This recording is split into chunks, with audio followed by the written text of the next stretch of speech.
Guys, स्वागत है एक बार फिर से आपके अपने यूट्यूब चैनल डियर विमल पर। दोस्तों, हम पढ़ रहे हैं त्रिकोणमिति के कुछ अनुप्रयोग, जो कक्षा 10 की है। अध्याय नंबर 11 है और आपकी नई वाली बुक में अध्याय नंबर 9 में भी यही चीज दिया हुआ है। तो आज की ये वीडियो बहुत ही महत्वपूर्ण होने वाली है, बिकॉज हम यहाँ पर आज जो क्वेश्चन को हल करेंगे, ये एग्जाम में, बोर्ड एग्जाम पिछली कई बार भी आ भी चुका है ये, और आने की चांसेस भी बहुत ही ज़्यादा हैं। ये क्वेश्चन जो हम सॉल्व करेंगे आज की वीडियो में, तो वीडियो पर एंड तक बने रहिएगा और चैनल पर नए हो तो प्लीज़ चैनल को सब्सक्राइब कर लीजिएगा।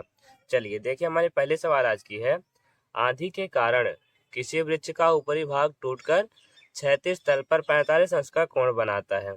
यदि वृक्ष का शिखर क्षैतिज तल पर जड़ की 10 मीटर की दूरी पर मिलता हो तो वृक्ष की ऊंचाई ज्ञात कीजिए। तो दोस्तों, सवाल बहुत ही सिंपल है, बहुत ही ज़्यादा इम्पोर्टेंट भी है, इसलिए आप ध्यान से सवाल को कीजिएगा। देखिए, सबसे पहले बात, हमें क्वेश्चन के अकॉर्डिंग आप सबसे पहले फिगर रेडी कीजिएगा। देखिए, चलिए हम फिगर बनाते हैं। आंधी के कारण किसी वृक्ष का ऊपरी भाग, मान लीजिए हम कोई वृक्ष मान लेते हैं, ये कोई वृक्ष है जिसका ऊपरी भाग टूटकर क्षैतिज तल पर 45 है। हम मान लेते हैं कि यहाँ से आधे पर से वृक्ष का ये ऊपरी भाग टूट गया है, और टूटेगा तो ये नीचे की ओर गिर जाएगा, नीचे की ओर झुक जाएगा, गिरेगा तो ऐसे। उसके बाद बोला गया क्षैतिज तल पर 45 अंश का कोण बनाता है, मतलब ये वाला पार्ट ऊपर और जो गिरा नीचे से, ये भूमि के क्षैतिज तल, भूमि तो यहाँ पर नीचे ही होगा, ये है विभूमि। ये जब पेड़ गिरेगा तो यहाँ पर ये 45 अंश का कोण बनाता है। इतनी बात क्लियर हो गई। यदि वृक्ष का शिखर क्षैतिज तल पर जड़ की 10 मीटर की दूरी पर मिलता हो, तो वृक्ष का जड़ यहाँ पर होगा, और उसका शिखर, ये वाला पार्ट यहाँ से जब नीचे गिरा तो शिखर ये वाला पार्ट हुआ, तो यहाँ तक की दूरी है ये 10 मीटर। बात समझ में आ रही है ना? यहाँ तक की दूरी 10 मीटर दी गई है। तो हमें वृक्ष की ऊंचाई ज्ञात करनी, हमें ये पूरी ऊंचाई ज्ञात करनी है। हम पूरी ऊंचाई को मान लेते हैं यह चाहिए। तो देखिए, सॉल्व करने के लिए हमें यहाँ पर, हम मान लीजिए इतनी दूरी को हम x मान ले रहे हैं, और इसके ऊपरी पार्ट को हम y मान ले रहे हैं, राइट। अब चलिए हम सबका नाम लिख दे रहे हैं। हम मान लेते हैं ऊपरी भाग इसका a है, ये बिंदु b है जहाँ से पेड़ टूटा, और यहाँ पर ये c है, और ये बिंदु d है। तो फिगर सब रेडी हो गया, बात समझ में आ गई सबको। हमें देखिए, ए बी वाला पार्ट हम कैसे लिखेंगे। यहाँ पर माना कोई वृक्ष ए सी है, तो हम लिखेंगे माना कोई वृक्ष ए सी है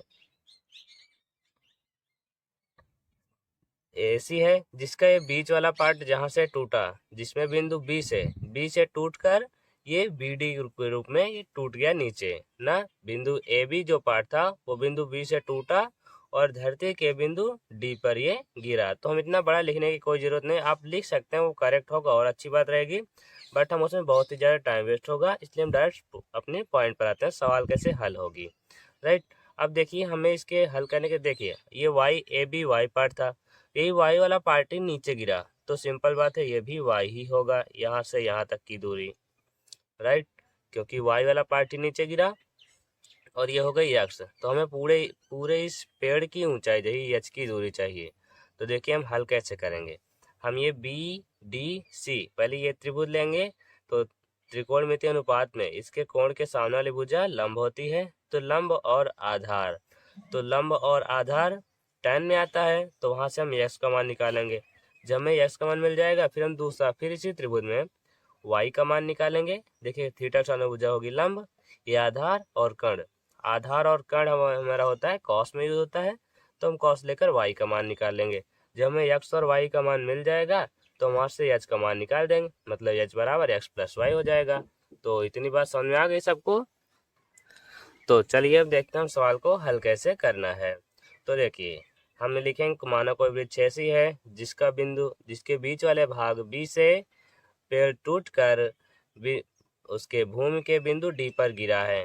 तो अब चलिए हम यहाँ पर हल करते हैं। त्रिभुज बी डी सी में देखिए, थीटा की सामने भुजा होगी लंब, तो लंब और आधार, हमारे tan थीटा में आता है, तो हम लिखेंगे tan थीटा बराबर हो जाएगा लंब बटे आधार।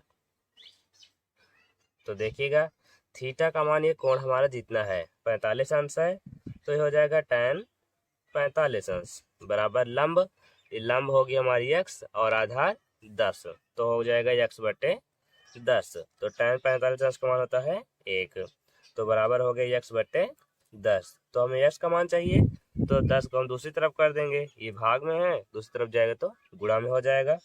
तो x बराबर हो जाएगा 10 गुणा 1 में होगा तो 10 मीटर। तो हमें देखिए एक चीज़ मिल गया।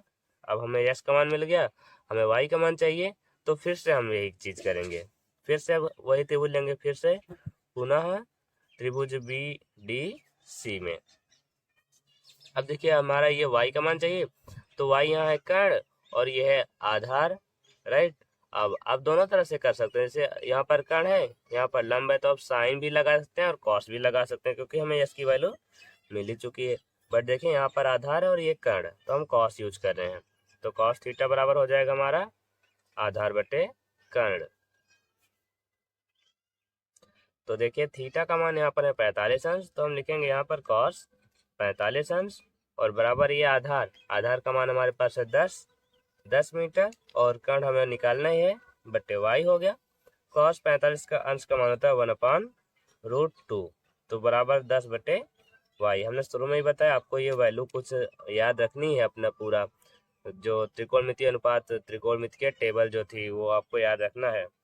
तो देखिए अब हमें y का मान चाहिए, इसलिए 10 देखिए अब y को ही क्रॉस मल्टीप्लाई कर देना है, y गुणा 1 में करेंगे y आ जाएगा, √2 का गुणा 10 में कर देंगे, तो y बराबर आ जाएगा 10√2। तो हमें देखिए y का भी मान मिल गया। अब हमें h की वैल्यू चाहिए थी, तो सिंपल बात है, h का मान चाहिए तो हो जाएगा x प्लस y। यहाँ पर हम लिखेंगे अतः वृक्ष AC, वृक्ष हमारा AC था, AC की लंबाई को हमने h माना था, तो h बराबर हो जाएगा यहाँ पर x प्लस y, तो x प्लस y, तो h का मान हमें मिला ये 10 मीटर, तो 10 प्लस y का मान मिला ये 10√2। अब दोनों में 10 मिला है तो 10 कॉमन कर लीजिए, तो 10 आ जाएगा, तो 1 प्लस √2 मीटर, ये हो गया हमारा आंसर। तो h बराबर ये, देखिए आप इतना भी आंसर ये लिख देंगे, हो गया। अगर आप इसके आगे और सॉल्व करना चाहें, √2 की वैल्यू रख दीजिए। हमने बताया था √2 की वैल्यू होती है 1.4144, ये होती है √2 की वैल्यू। तो यहाँ पर रखेंगे तो जुड़ जाएगा, फिर क्रॉस मल्टीप्लाई गुणा हो जाएगा, बस आ जाएगा। वैसे भी बाकी इतना भी सही है। तो आई होप आपको समझ में आया होगा ये सवाल अच्छे से। अगर किसी को कोई प्रॉब्लम हुई हो तो प्लीज़ कमेंट कीजिएगा, हम फिर से अच्छे समझाएंगे। तो अब चलिए हम और एक हमारे पास महत्वपूर्ण सवाल है जो बहुत ही उसके एग्जाम में आने के चांसेज है, हम चलिए वो भी अब हल करते हैं। तो दोस्तों हमारी ये जो दूसरे सवाल है ये भी हाई स्कूल बोर्ड एग्जामिनेशन में कई बार आ चुके हैं, जैसे 2016 में भी आई थी, 2012 में भी, 13 में भी, ये कई बार ये सवाल बोर्ड एग्जाम में आ चुकी है। तो इसलिए आज आप प्रैक्टिस आपकी कर लीजिएगा इस सवाल की, ताकि अगर आपकी बार भी आ जाए तो आप आसानी से कर लें, कोई प्रॉब्लम ना हो। देखिए सवाल है, एक मकान के आधार से एक मीनार की चोटी का उन्नयन कोण 60 अंश है और मकान के शीर्ष से उसी मीनार की चोटी का उन्नयन कोण 45 अंश है। यदि मकान और मीनार के बीच की दूरी 30 मीटर हो तो मकान और मीनार की ऊंचाई ज्ञात कीजिए। हमें दोनों की ऊंचाई ज्ञात करनी है। तो सबसे पहले आप अपना फिगर रेडी कीजिए।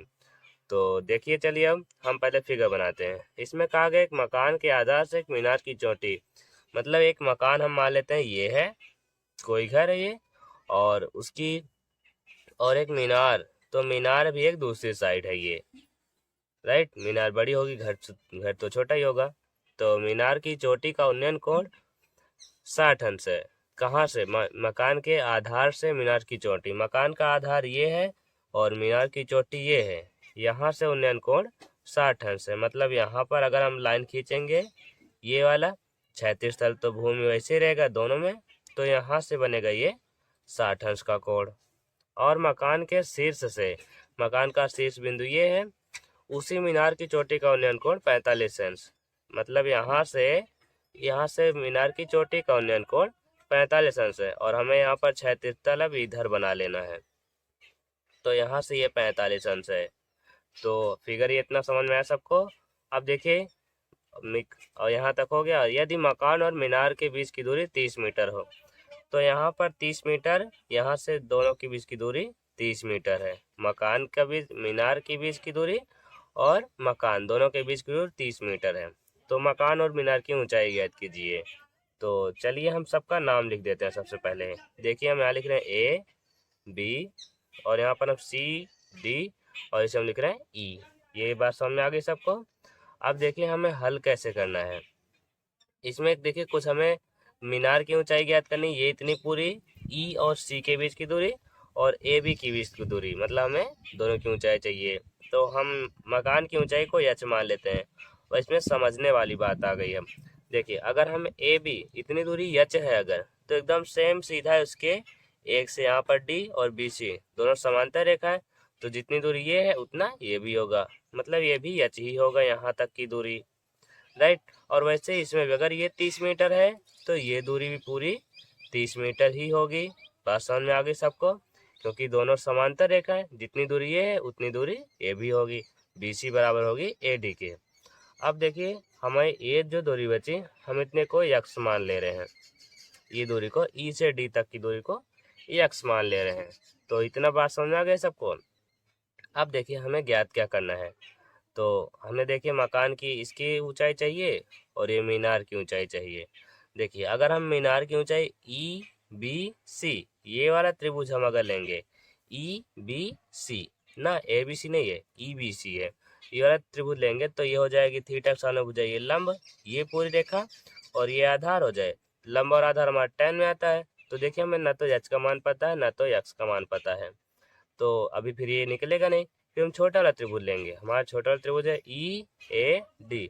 इसमें देखिए हमें एक दूरी पता है 30 मीटर, दूसरी भुजा हम मान निकाल सकते हैं इसका, तो लंब और आधार लगाकर। तो हम यहाँ पर लिख रहे हैं, देखिए फिगर में आपको रेडी कर लेना, आपको प्रश्न अनुसार लिख देना है। फिर देखिए यहाँ पर लिखें त्रिभुज EAD से हल कर रहे हैं, EAD से।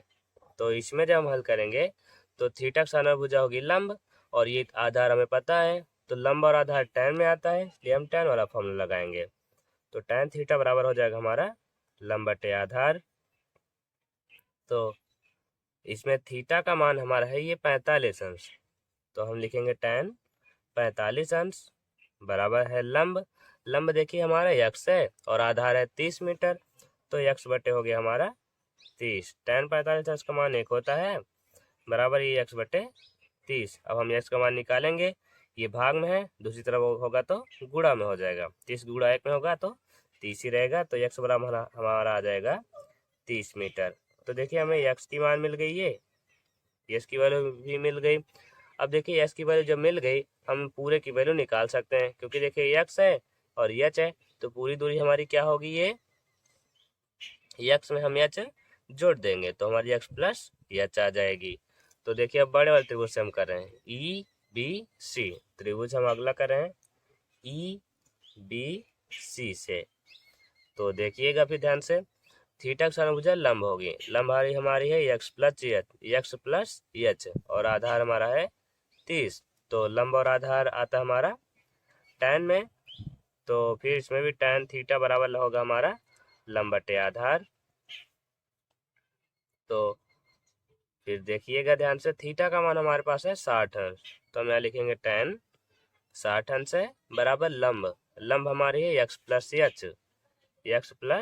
h बराबर है आधार हमारा है 30 मीटर, तो हम 30 मीटर लिख देंगे। tan 60 अंश की वैल्यू सबको पता है, होता है √3 बराबर x का मान हमें मिला। देखिए अभी यहाँ पर 30, हम यहाँ पर h की जगह 30 रख दे रहे हैं, तो 30 प्लस h हो जाएगा, ये पूरे बटा हो गया ये 30 के। अब देखिए क्या करना होगा, ये देखिए हमें h का मान चाहिए, तो ये भाग में जो है दूसरी तरफ जाएगा तो गुणा में हो जाएगा, तो कर दीजिए 30 √3 हो जाएगा बराबर ये 30 प्लस h आ जाएगा। अब हमें h का मान चाहिए, तो 30 को भी दूसरी तरफ करना पड़ेगा, तो h बराबर बचेगा हमारा, ये चीज पहले इसी तरफ था 30 √3, और ये प्लस 30 था, दूसरी तरफ जाएगा तो हो जाएगा -30। दोनों में 30 कॉमन मिलेगा हमें, तो हम कॉमन कर लेंगे, h बराबर आ जाएगा 30। जब कॉमन करेंगे यहाँ से 30 बाहर आ गया, इधर बचा केवल √3, फिर माइनस, इधर केवल बचा हमारा 1। अब देखिएगा ध्यान से, हमारे पास यहाँ पर √3 - 1 आ चुका है। तो √3 की वैल्यू अब हमने पिछली वीडियो में हर बार बताया, आपको याद होना चाहिए। होता है h बराबर हमारा 30, √3 की वैल्यू होती है 1.732, फिर -1, ये √3 की वैल्यू होती है 1.732। देखिएगा हम माइनस कर देंगे h बराबर 30, क्योंकि ये गुणा में है। अब देखिए दशमलव वाला है, एक में से हम एक माइनस कर देंगे, आ जाएगा 0, तो 0.732, तो ये आ जाएगा। फिर इन सब का आप जब गुणा करेंगे, 30 का गुणा इतने में जब करेंगे तो h बराबर आ जाएगा ये 21.96 मीटर। आप गुणा कर लीजिएगा, चेक कर लीजिएगा अच्छे से। तो 21.96 हमारा ये h की वैल्यू हो गई, और h को हमने माना था घर की ऊंचाई, मकान की ऊंचाई। तो आपको यहाँ पर स्टार्ट में लिख देना चाहिए था, माना मीनार मकान की ऊंचाई बराबर h, और मीनार की ऊंचाई x प्लस h। तो यहाँ पर लिख देना है आपको स्टार्ट में ही। तो बट हम यहाँ लिखे नहीं, अब यहाँ पहले कर रहे हैं। देखिए h का मान हमें मिल गया, अतः हमने h को माना था मकान को, अतः मकान की ऊंचाई।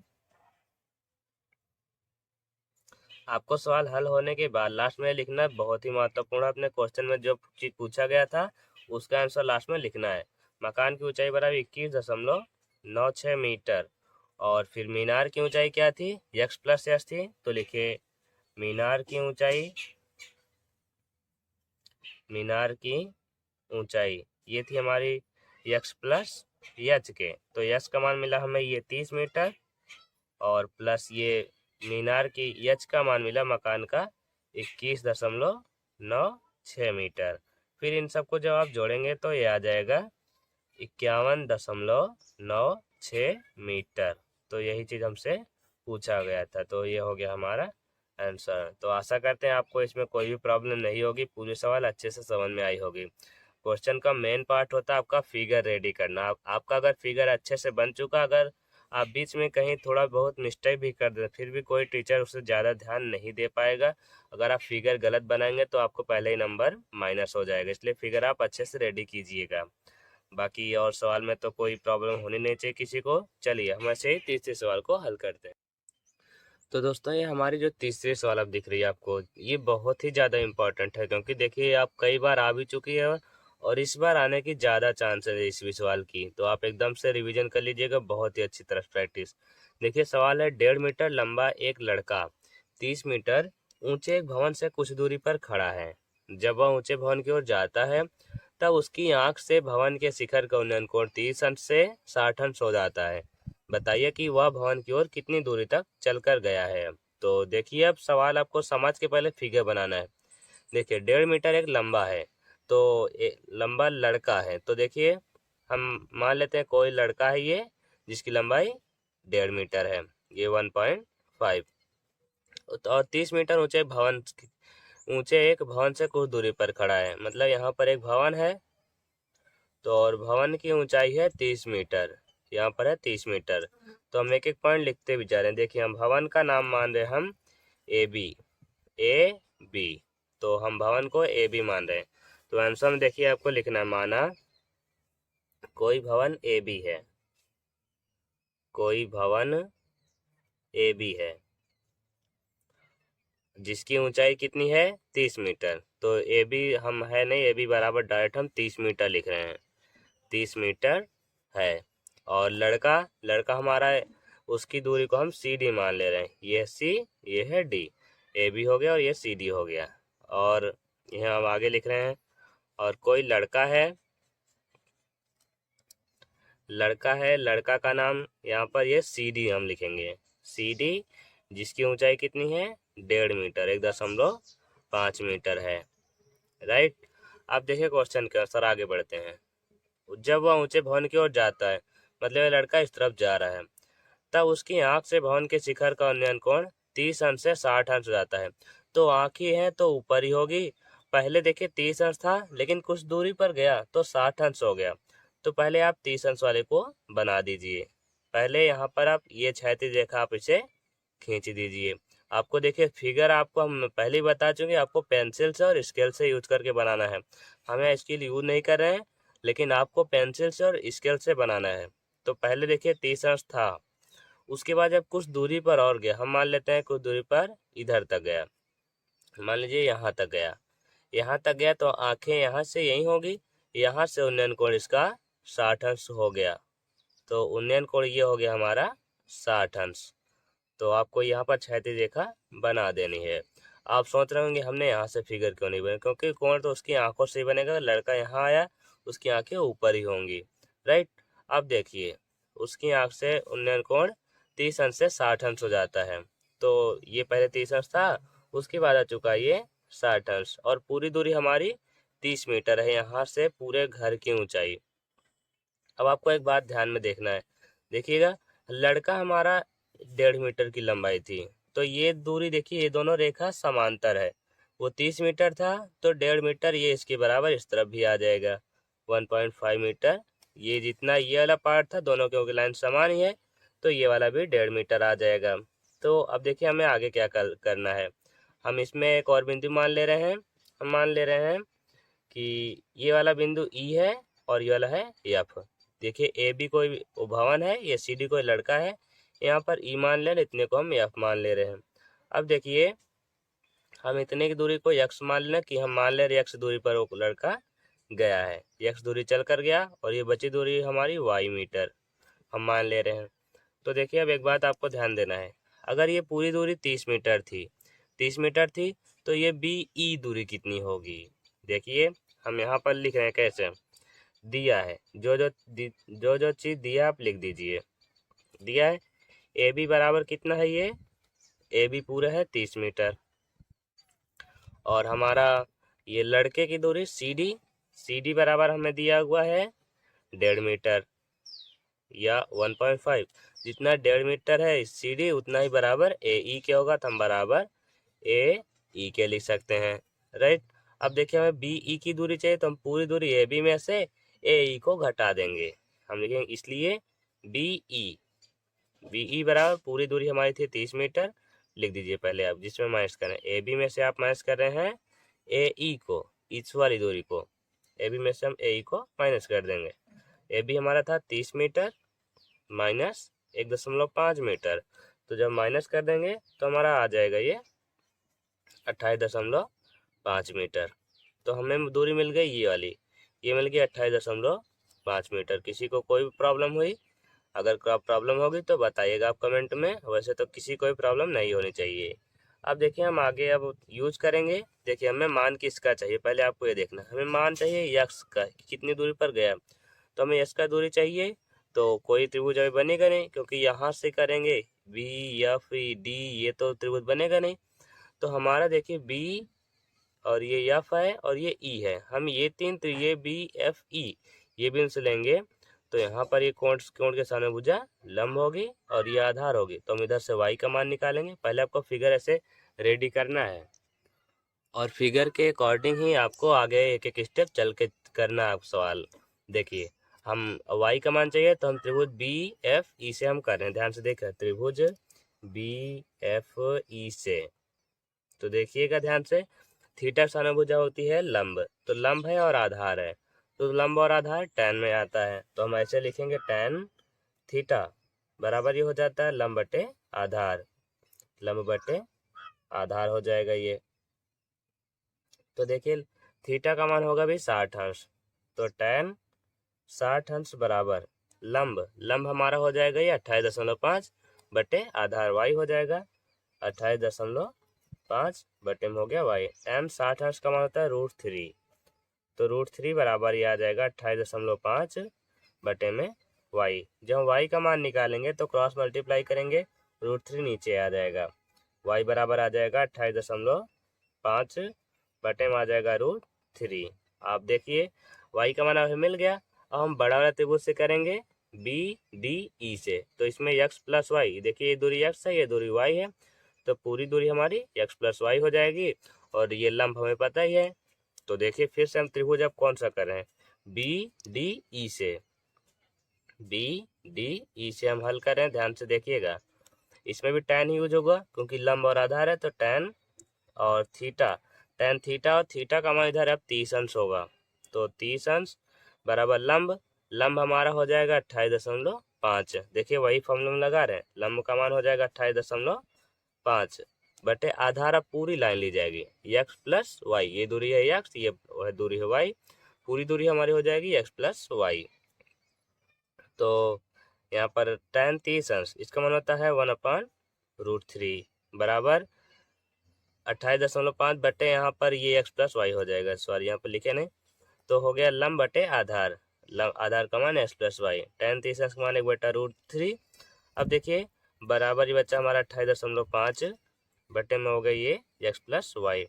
अभी देखिए हमें y का मान ये मिला हुआ था, ये 28.5 बटे √3, आपको कैलकुलेशन करना आना चाहिए। देखिए अभी हम डायरेक्ट y का मान नहीं रख रहे हैं, हम पहले ही x प्लस वाई का क्रॉस मल्टीप्लाई करें दोनों का, इसका गुणा ऊपर कर रहे हैं, इसका गुणा इस तरफ, राइट। देखिए x प्लस वाई पूरे गुणा एक में करेंगे x प्लस वाई आ जाएगा बराबर, इसका गुणा हम इस तरफ कर रहे हैं 28.5 का गुणा √3 में, तो आ जाएगा 28.5 और ये √3।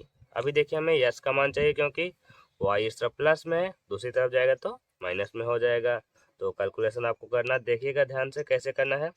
तो x बराबर जब हम करेंगे 28.5 और ये √3, फिर ये प्लस y था, y की वैल्यू हमें यहाँ पर मिली है, तो यहाँ पर हम पहले एक बार लिख दे रहे हैं, हो गया ये माइनस y। अभी देखिए y का मान आपको पता ही ये होता है, बराबर ही हम 28.5 √3, फिर माइनस y की वैल्यू मिली हमें 28.5 बटे में है √3। अब देखिए आपको भिन्न करना है, भिन्न करना आता है सबको, पहले आप 28.5 कॉमन कर लीजिए, इसमें भी देखिए 28.5, इसमें भी है, हम यहाँ करें देखिए, तो ये हमारा है x बराबर, हमने 28.5 कॉमन किया है, यहाँ पर 28.5 था, बाहर आया, केवल √3 बचा, यहाँ पर हम केवल √3 लिखेंगे, उसके बाद है माइनस, तो हम माइनस लगा रहे हैं। अभी देखिए 28.5 बाहर आ चुका है, तो यहाँ बचा ऊपर केवल 1, नीचे √3, तो ये 1/√3 हो गया। इतनी बात सबको समझ में आई। अब देखिए अब भिन्न करना सभी को आता है, तो 28.5, फिर यहाँ पर हम क्या करेंगे, अब इसे लगा रहेंगे ब्रैकेट, √3 का हम एलसीएम करेंगे, तो यहाँ पर √3 इसके नीचे 1 है, दोनों का एलसीएम √3 आएगा, फिर √3 का ऊपर वाले में गुणा हो जाएगा। तो हम आपको बता चुके हैं किसी भी संख्या का अगर स्क्वायर होता है या 2 बार गुणा होता है सेम ही संख्या का, केवल रूट हट जाता है, तो √3 का गुणा √3 में होगा, तो केवल 3 अकेले बचेगा, अंडर रूट हट जाएगा, फिर माइनस, यहाँ हर सेम ही है तो अंश वही लिख उठेगा, 3 माइनस 1 आ गया, 3 में से 1 घटाएंगे तो आ जाएगा हमारा ये 2, तो गुणे में हम लिख सकते हैं 2/√3। अब देखिए अब आप इसे सॉल्व करने के लिए यहाँ पर अंडर रूट 3 का मान भी रख सकते हैं, या फिर इसे और आगे बढ़ाने के लिए आप दोनों पक्षों में √3 से गुणा कर देंगे। तो देखिएगा हम अंश और हर दोनों में √3 से गुणा कर दे रहे हैं, √3 इसमें भी, √3 से इसमें भी, यहाँ पर हम ब्रैकेट में लिख देंगे अंश व हर में √3 से गुणा करने पर, क्योंकि हमें बताना भी तो जरूरी है कि हम एक एक स्टेप में क्या कर रहे हैं ना, इसलिए आपको ये लिखना जरूरी हो गया। अब देखिए √3 का गुणा जब 2 में करेंगे तो आ जाएगा 2√3, तो देखिएगा 28.5 गुणे 28.5 हो गई ये, और यहाँ पर देखिएगा 2 का √3 में गुणा करेंगे तो आ जाएगा ये, यहाँ पर ये 0.5 लगा है, 0.5, और ये 2√3 आ जाएगा। अब यहाँ से हम √3 और 3 का गुणा होगा तो 3 आ जाएगा हमारा, तो ये आ जाएगा 3, राइट। अब देखिएगा अब हम कैसे हल करेंगे, 28.5 इधर है, अब यहाँ पर है 2√3, तो देखिएगा ध्यान से, यहाँ पर अब हमें जो मिला, अगर हम 3 से भाग करेंगे 28, क्योंकि ये पूरा संख्या हमारा गुणा में पूरे का बट्टा है ये 3, अगर हम 3 से भाग करेंगे 28.5 में, क्योंकि भाग दोनों में है तो हम एक ही में कर रहे हैं, 28.5 में अगर हम भाग करेंगे तो आ जाएगा 9.5, ये आ जाएगा, और बचा ये गुणे में 2√3। अब इन दोनों का अगर हम गुणा करेंगे, देखिएगा ये x का मान मिला हमें, तो 9 और 2 का हम अगर गुणा करेंगे तो ये 18 और एक आ जाएगा 19, और ये √3, 19√3 ये पूरा पूरा आ जाएगा, तो ये हुआ मीटर, हमें ये यश की दूरी मिल गई, हमें यही चीज़ पूछा गया था, यश की दूरी मिल गई है, तो अतः लड़का भवन से 19√3 मीटर की दूरी चलकर आगे आया था। तो दोस्तों आई होप आपको पूरी सवाल अच्छे से समझ में आई होगी, जहां ना समझ में आया हो आप कमेंट कीजिए, हम फिर से दूसरे सवाल को और अच्छे से समझा सकते हैं। तो चलिए फिर आज की वीडियो में बस 3 सवाल को ही हल करेंगे। आप इतना 3 सवाल को एकदम अच्छे से रिपीट कर लीजिएगा, प्रैक्टिस कर लीजिए, ताकि एग्जाम में अगर आ भी जाए कोई भी डर ना हो, आप तुरंत करेक्ट आंसर लिख सकते हैं। चलिए, वीडियो अच्छी लगी हो तो प्लीज़ लाइक कर दीजिएगा और अपने दोस्तों के साथ भी शेयर कीजिएगा। मिलेंगे नेक्स्ट वीडियो में अब कल। धन्यवाद।